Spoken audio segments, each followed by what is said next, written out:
자, 안녕하세요, 여러분들. 우리 펜터마치 기웅님께서 또 이렇게, 값비싼 자리를 해주셨네요. 너무 감사합니다. 환영합니다. 네. 라이브 방송 공포 라디오 외적으로 저희가 또 읽어주는 공포 라디오를 하고 있거든요. 그러니까 여러분들께서 지금 혹시 사연이 있는데 내가 얘기를 잘 못하겠다라고 하시는 분들 계시면은 하단에 보시면은 적어서 주는 네이버 카페, 그 다음에 구글 폼 등이 있어요. 거기서 읽어줄 수 있게끔 적어주시면 저희가 여러분들에게 사연을 받아서 읽어보도록 하겠습니다. 라이브 방송을 읽어주는 게 아니라 시청자가 직접 이렇게 전화 연결로 해가지고 이야기해주는 자리이기 때문에 여러분들이 입맛에 맞게끔 제보해주시면 감사하겠습니다. 기웅이가 이제 스쿼드 라인인데 스쿼드 분들도 고생 되게 많이 했어요. 아, 그럼요. 이것도 해보고 저것도 해보고 자기 적성에 맞게끔 이제 다 돌려봤는데 네. 애들이 이제는 다 잘하는, 지금은 제가 인지도만 높을 뿐이지 지금 보면은 방송들도 다 잘하고 있어가지고 참 듬직한 동생들입니다.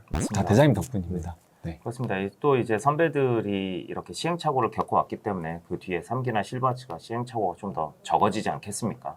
그래서 어쩐지 네. 그 스쿼드 애들보다 초창기 때는 더 잘하시는 것 같아요. 아, 그런가요? 처음에는? 네. 처음 치고는. 맞죠, 맞죠. 네, 처음 치고는 이제 그 부분 있죠. 같은 지옥주가 이제 다가오는데 네. 그거를 이제 버텨내느냐, 아하. 버텨내지 않느냐. 죄송한데 혹시 이건 언제 누르는 거죠? 이거는 그거예요. 네 돈을 들여서 치킨을 사줄 정도의 사연이다 하면 누르시면 돼요. 아, 제 돈을 들여서 네. 치킨을 사주는 네네. 거. 내려놔도 되나요? 이제 제보자 한번 만나보도록 할게요. 여보세요? 안녕하세요. 안녕하세요. 안녕하세요. 안익명 씨죠? 네, 안익명님. 안익명 씨, 안녕하세요. 어떻게 잘 지내셨나요? 네, 잘 네. 지내고 있었습니다. 저한테 장문의 이메일을 보내셨더라고요. 오, 제보. 아니요, 다른 그럼? 건데. 근데 한글 파일이라서 못 열어봤어요. 진짜 너무 죄송해요. 한글 파일로 보내주셔가지고 제가 열 수는 있는 방법이 없더라고요. 어쩐지 그런 거 같긴 했었어요. 네네. 그래서 어떤 내용인지 는 모르겠지만 네. 아직도 안 열린다는 거 다음부터는 메모장에다가 좀 부탁드리겠습니다. 네. 아이고, 저런. 네네. 네. 이번 주 사연, 잠깐만요. 어떤 내용에 대한 이야기인지 저희가 잠깐 보면은 키워드가 할머니, 할머니. 꿈, 홍수. 홍수? 네. 그러니까 이거를 이제 세 개를 조합하면 네. 당연히 이어지잖아요. 할머니가 꿈을 꿨는데 홍수가 왔다.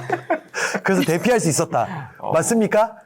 뭐 약간 비슷한 것 같긴 한데. 오. 제발 키워드 좀 가려주시면 안 돼요?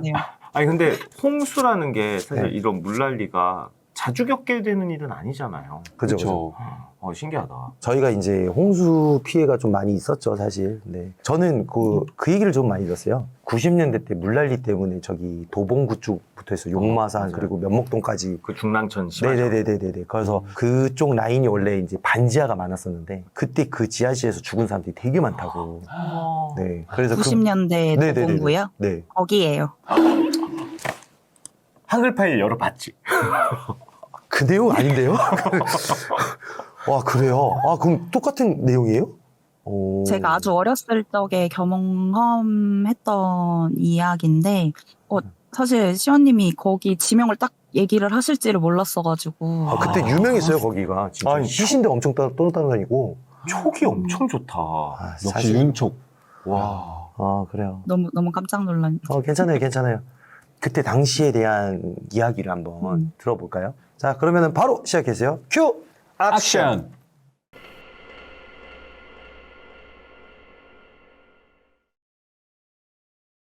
예전에 판자촌 집에 살 때의 이야기예요. 제가 어렸을 적에 저희 집에는 저와 아빠, 오빠, 엄마 그리고 할머니가 함께 살았어요. 그때 아빠가 그 할머니를 할머니라고 부르셔서 저는 그냥 아빠의 할머니가 되시는 분인 줄 알았는데 사실 어느 정도 크고 나서 알고 보니까 그 할머니는 아빠의 친할머니가 아니셨어요. 사실 저희 아빠는 굉장한 부잣집에서 태어나셨는데 돌아가신 저희 아빠가 태어났을 때 숨을 안 쉬어서 친할머니가 아빠가 죽은 줄 알고 아기인 아빠를 포대기에 싸서 대청마루에 내놨는데 아빠가 안 죽고 숨이 붙어서 깔딱깔딱 거리니까 친할아버지가 아빠를 피접 살림을 보냈었고 그때 어린 아빠의 피접 살림을 도와주신 분이 저희랑 함께 살았던 그 할머니였던 거죠. 그래서 그 할머니와 아빠의 관계를 굳이 따지자면 아빠의 유모라고 볼 수 있는 분이셨는데 그 할머니는 아이를 못 가지시는 분이셔서 어린 아빠를 돌볼 때도 굉장히 정을 많이 쏟으셨고 어린 나이에 사고로 양친을 모두 잃은 저희 아빠를 거둬주셨다고 하더라고요.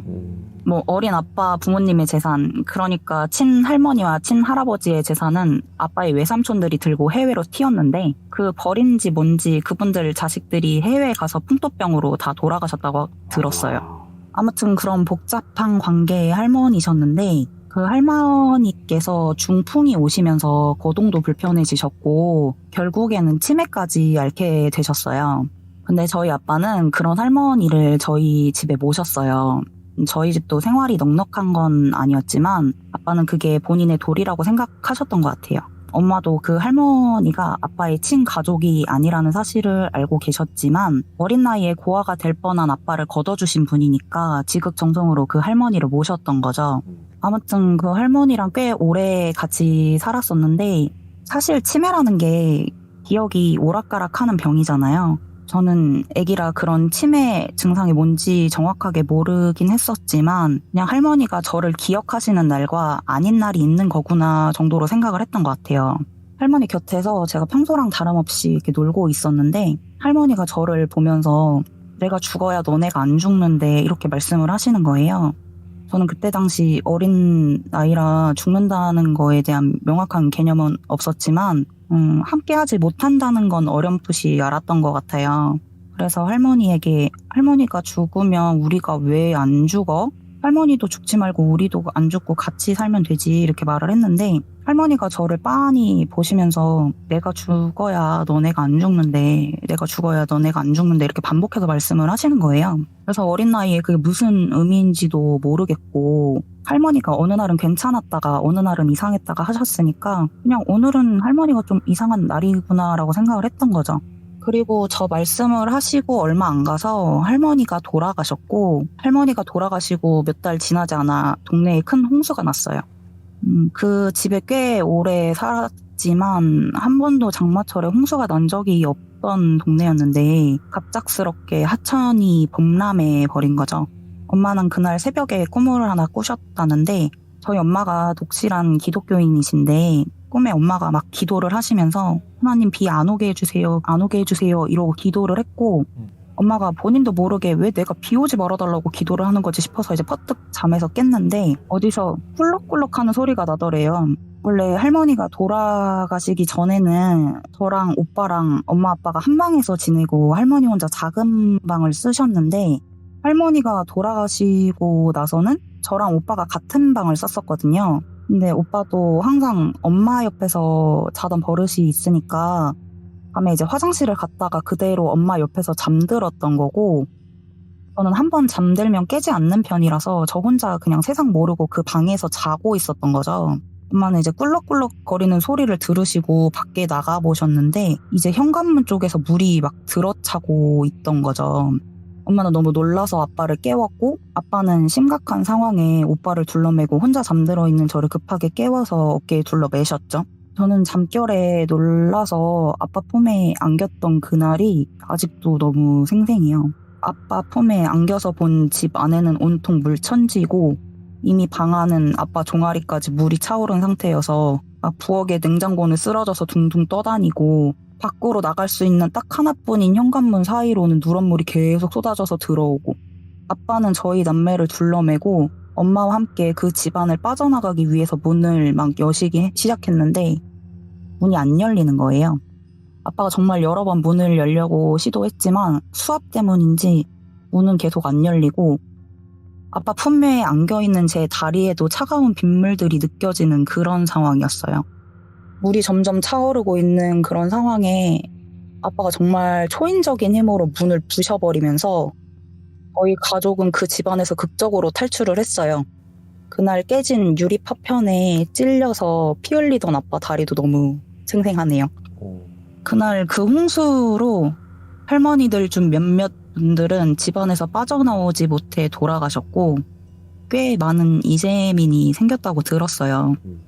결국 저희 가족도 수해 피해로 인해서 그 지역을 떠날 수밖에 없었는데 나중에 중학교에 들어갈 때쯤 그 수해가 난 지역 근방으로 다시 이사를 가게 됐어요. 그래서 전 어렸을 적의 기억이 떠올라서 아빠에게 그 수해가 났던 날의 이야기를 한 거죠. 근데 아빠가 씁쓸하게 말씀을 하시는데 만약 그때 할머니가 살아 계셨으면 우리는 그 집에서 빠져나오지 못했을 거라고. 왜요? 아빠는 할머니를 포기 못했을 거고 아. 할머니를 모시고 나가기 위해 안간힘을 쓰다 우리 가족은 그 안에서 다 죽었을 거라고 이렇게 말씀을 하시면서 어쩌면 할머니가 돌아가셔 주신 게 우리 가족을 도와준 거라고 뭐 이렇게 말씀을 하시는데 그때 물이 다 빠지고 나서 그 집에 다시 들어갔을 때 물이 천장까지 찬 흔적이 보이셨다고 말씀하시더라고요. 와, 이건 무서운 얘기보다는 너무 슬픈 슬프다. 얘기다. 나 소름 너무 돋아. 저도. 나 닭살이 돋아가지고. 아빠의 그 말에 저는 잊고 있던 할머니의 유언 아닌 유언이 생각이 났었는데 아빠에게 그 얘기는 하지 못했어요. 아빠가 더 슬퍼하실 것 같았거든요. 그래서 그냥 그의 비가 많이 왔었나 봐 이렇게 말을 돌리듯 했는데 아빠가 그러시는 거예요. 사실 저희가 살았던 판자촌 쪽에 개발 계획이 있었대요. 근데 그 안에 무허가 주택들도 많고 가난한 사람들이 워낙 많다 보니까 쫓아내보내기도 힘들고 이러니까 그 개발 계획을 듣고 그 주변에 투자를 해둔 사람들이 저희 집 근처 하천변에 일부러 통나무 같은 걸 쌓아놨던 거고 그것 때문에 물길이 막혀 하천이 범람해서 수해가 나고 사람들이 죽고 이재민이 생긴 거라고 하시더라고요. 와, 진짜. 저도 그 얘기에 중학생이 된 시점이었으니까 그 사람들 살인자 아니냐, 잡아가야 하는 거 아니냐라고 묻긴 했지만 아빠는 그 사람들이 누군지 알고 잡겠니 하면서 씁쓸하게 웃으시더라고요. 뭐 물론 그 투자한 사람들은 아파트가 들어설 줄 알고 투자를 했겠지만 거기는 공원이 되어버렸어요. 아무래도 아파트 입주권보다야 공원이 되는 게 큰 이득은 아닐 테니 그 투자자들도 벌 아닌 벌을 받았다고 생각합니다. 제 사연은 여기까지입니다. 잘 들었습니다. 아이고, 닭살 돋아. 천벌 받았구나, 진짜. 아이고. 아니, 근데 저는 여기까지는 유치했어요. 물난리의 할머니의 꿈과 홍수잖아요. 네. 할머님이 내가 죽어야지 니들이 살 텐데라고 했을 때 할머님이 죽어야지 이사 가는구나. 지하에서 나올 수 있구나라고 했는데 좀 더 전혀 다른 내용이었다 보니까 이거 내가 생각한 거고 전혀 다른 예측이네 맞아. 라면서 닭살이 돋아가지고. 안 누를 수가 없었어요. 이거는 효심이 맞아요. 있다면 안 누를 수가 없었습니다. 근데 진짜 그 아버님이 말씀하셨던 만약에 절대. 할머님이 살아서 난 절대 포기하지 않았을 것이다. 자식이 둘인데도 할머니 그렇죠. 키워준 정도 있는 거니까. 부모님이나 다름없는 분인데. 근데 이제 또 그런 할머님이 또 그렇게 말씀하셨던 게 좀 미래를 보셨던 게 아닐까? 어떻게 알고 그렇게 말씀하셨을까가. 원래 그 돌아가시는 걸 앞둔 분들은 그걸 보신다는 얘기를 들었어요. 맞죠. 그래서 그거를 알고 그렇게 말씀을 하셨던 건가 막 이런 생각도 들었고 씁쓸했죠. 그래도 그 큰일 안 겪은 게 되게 다행이죠. 맞아요. 아버님께서 또 다쳤는데도 불구하고 또 영웅이죠. 영웅이죠. 가족, 그러니까 진짜. 아빠들은 한 가정이 영웅입니다, 진짜. 가장은 위대하다. 진짜. 그럼요. 그럼요. 우리 또 안익명 씨께서 또 아버님에 대한 기억이 되게 많으시네요. 맞아요. 사연도 많이 들었죠, 저희가. 효녀예요, 효녀. 아버님이 효자셨으니까. 그죠. 당연히 있으니까요. 그렇게 되는 거죠. 맞죠. 그 공원으로 바뀌었다는 전까지 이 권성진화까지 다 됐어요. 맞아요. 더 천벌을 받았으면 좋았을 텐데. 맞아요. 못됐다. 그러니까. 돈 앞에서는 네. 사실 사람의 목숨을 그런 벌레처럼 생각한다는 것 자체가 저는 좀 그래요. 차라리 내가 들 벌고 말지. 그래서 많이 거기 동네가 굉장히 가난한 동네여가지고 막 EBS에서 막 그 지원받고 하는 그런 프로그램들 있잖아요. 저 대충 어딘지는 알아요. 판자촌. 네, 그런 방송에 탔을 정도의 집들이 많은 동네였어서 뭐 그분들도 막 사람들이 죽으라고 한 거는 아니었겠죠. 그냥 욕심을 홍수가 부리는 나면 개발이 빨리 되지 않을까 하는 그런 욕심이었던 것 같은데 뭐 피해를 보게 된 거죠 결국에는. 제가 초등학교 때 부촌은 되게 많았을 건데 제가 유일하게 봤던 그 판자촌 집이 면목 5동하고 면목 1동 사이에 되게 그 밑에 있었어요. 다리 밑에. 그러니까 건너가는 길 밑에 있었는데 거기가 진짜 어느 정도로 열악했냐면은 되게 오래된 집도 빨간색 벽돌집이잖아요. 근데 거기는 나무집이에요.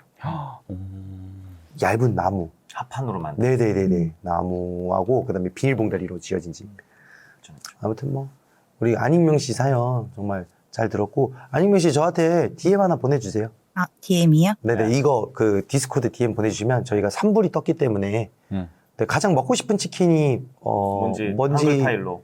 한글 파일로 보내주시면 제가 랜덤으로 보내드릴게요. 아, 네. 감사합니다. 네, 감사합니다. 우리 감사합니다. 한윤 씨 감사합니다. 고맙습니다. 감사합니다. 네, 감사합니다. 감사합니다.